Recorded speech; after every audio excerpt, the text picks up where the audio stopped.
वैदिक पर्सपेक्टिव के इस यूट्यूब चैनल को सब्सक्राइब करें, वीडियो को लाइक व शेयर करें।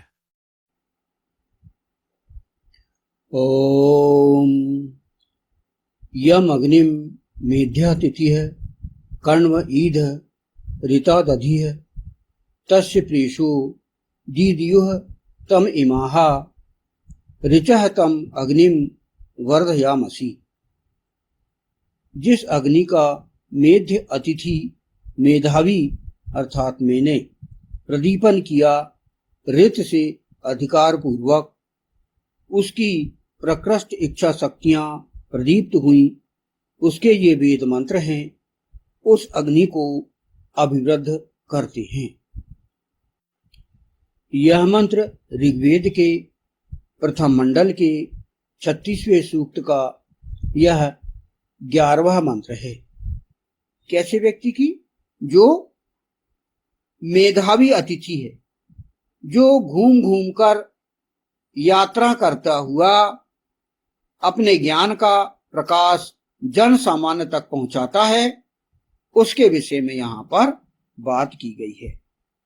प्रकृष्ट इच्छा शक्तियां, उसकी जो मेधावी की जो इच्छाएं होती हैं, लोगों को अच्छा बनाने की, लोगों को प्रकाशित करने की, तो उसकी जो सारी इच्छाएं हैं वह, और उसकी जो इच्छा शक्तियां हैं, उसकी जो प्लानिंग है, उसका जो महत्वाकांक्षा है, वह निरंतर जो है वह उसके मन में जलती रहती है। जैसे कि हमने इस प्रदीप्त का अर्थ ज्ञात किए, प्रज्वलन, प्रकाशमान, तेज, उज्जवल, तो उसकी जो जो इच्छाएं हैं वह जो है जलते रहती हैं उसके मन में, और वह जो है यह सोचता है कि मैं अधिक से अधिक लोगों को अपने ज्ञान का, अपने मेधा का मैं जो है प्रयोग वह अन्य सामान्य लोगों को कर सकूं और वह लोगों को भी अच्छा बना सकूं, ऐसी उसके अंदर इच्छाएं हमेशा जागृत रहती हैं।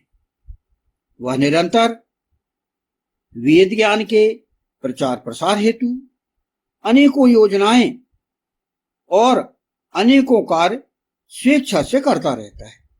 उसके मन में अनेकों प्लानिंग आती हैं कि लोगों को मैं कैसे अच्छा बनाऊं, लोगों की समस्याओं को मैं कैसे हल करूं, और वह जो है ऐसा करता हुआ आगे बढ़ता हुआ चलता रहता है। उसके अंदर अनेकों इच्छाएं स्वयं जागृत होती रहती हैं लोगों को अच्छा बनाने के लिए। इस विषय में उसकी इच्छा शक्तियां कभी शांत नहीं होती, यानी जलती रहती है, प्रदीप्त होते रहती है, इच्छा उसकी जागृत रहती है हमेशा। यानी व्यक्ति जब वानप्रस्थ आश्रम में होता है, जब वह घूम घूम कर लोगों के गृह जा जाकर लोगों को अच्छा बनाने के प्रयास करता है, तो वह एक अपने अंदर, उसके अंदर ज्वाला उत्पन्न होती रहती है, और वह लोगों को भी प्रदीप्त करने की जो है वह लालसा होती है उसके अंदर।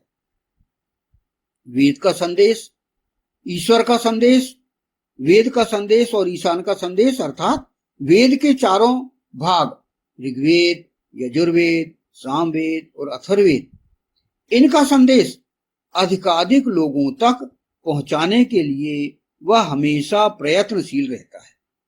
हमेशा उसके मन में यह इच्छा जागृत रहती है कि वह अधिक से अधिक लोगों को वह अपना, अधिक से अधिक लोग को वह लाभान्वित कर सके। तो वह जो मेध्य अतिथि है, वह वेद का संदेश लोगों तक पहुंचाने के लिए केवल उपदेश देना पर्याप्त नहीं है, बल्कि अपने आचरण, अपने ज्ञान और अपनी सेवा से भी प्रेरणा देना चाहिए। अब जैसे कि हम स्वयं यदि अपने आप को थोड़ा सा वेद का प्रचार प्रसार करने के लिए यदि हम निकलें, तो हमें क्या क्या प्रयत्न करना चाहिए। किसी के घर हम यदि अतिथि के रूप में जाएं और लोगों को हम हमारा संदेश देने के लिए हम प्रयत्न करें तो हमें क्या क्या करना चाहिए, वह हम कुछ सामान्य रूप से हम इसका कुछ तरीका ज्ञात कर सकते हैं। जो प्रयास हम करें वह इस प्रकार करें। पहले स्वयं वेद का अध्ययन करें, यानी हमें किसी के यहाँ प्रचार प्रसार के लिए जाना हो तो हमें अब उसके लिए पूरी स्टडी करना होगा। वेदों का ज्ञान कठिन संस्कृत में ही नहीं बल्कि सामान्य लोगों को हम समझा सकें तो पहले हम स्वयं समझ सकें, स्वयं अध्ययन करें।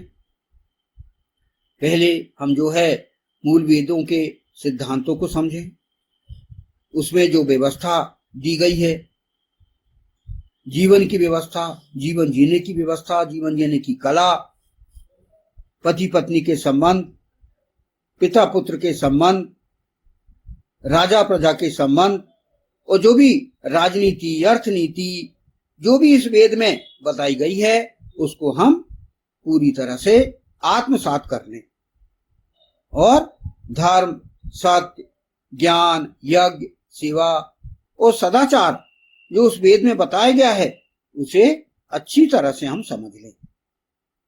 तो हमें स्वयं पहले अध्ययनशील बनकर उसे पूरी तरह से आत्मसात करना होगा, क्योंकि लोग प्रश्न करेंगे। आपको उन सभी के प्रश्नों का उत्तर देना आना चाहिए।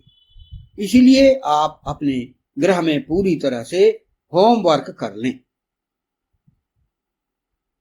फिर आप लोगों को जो बताएं वह सरल भाषा में समझाएं। यदि आप किसी के यहाँ वेद प्रचारक के रूप में मेहमान बन के जा रहे हैं तो उसमें आपको क्या तैयारी करना है इस विषय में हम चर्चा कर रहे हैं, एक सामान्य जानकारी ले रहे हैं। तो पहला तो हमने ये ज्ञात किया, तो हमें सबसे पहले वेदों का अध्ययन करना चाहिए। वेदों का, शास्त्रों का, अन्य उससे संबंधित जो ग्रंथ हैं, पुराण हैं, इतिहास हैं, उन सब की जानकारी हमें पहले ले लेना चाहिए। फिर सामने वालों को हम जो समझाएं सरल भाषा में समझाएं, उसके समझ में आना चाहिए।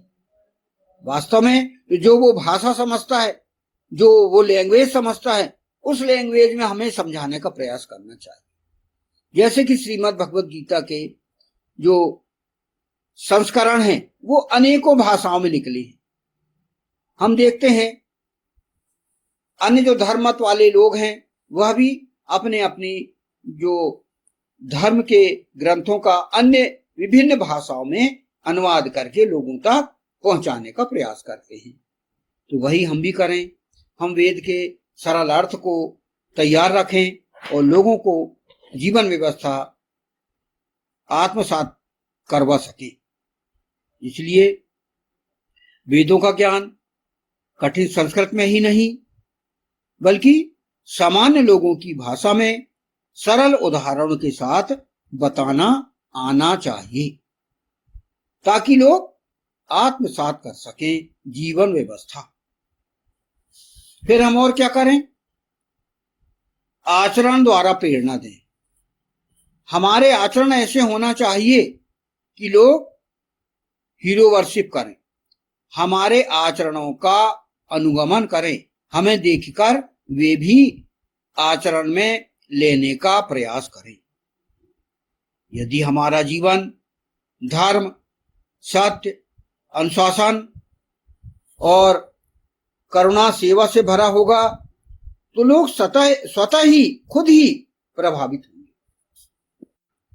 तो हमारे आचरण ही लोगों के लिए अनुगमनीय होंगे, यह हम ध्यान रखें। फिर शिक्षा और चर्चा का आयोजन करें। हम जो है किसी के यहाँ मेहमान बन के जाएं, मेध्य अतिथि के रूप में जाएं, तो हम वहां पर एक लोगों को सत्संग करने के लिए, लोगों से वार्तालाप करने के लिए हॉल का व्यवस्था करवाएं और जैसे बैठक व्यवस्था में भी समान रूप से हम उनके साथ सत्संग, व्याख्यान और अध्ययन चक्र और फिर अपन ऑनलाइन माध्यम भी इसका उपयोग कर सकते हैं। फिर पुस्तकें और वीडियो आदि के द्वारा ज्ञान फैलाया जा सकता है।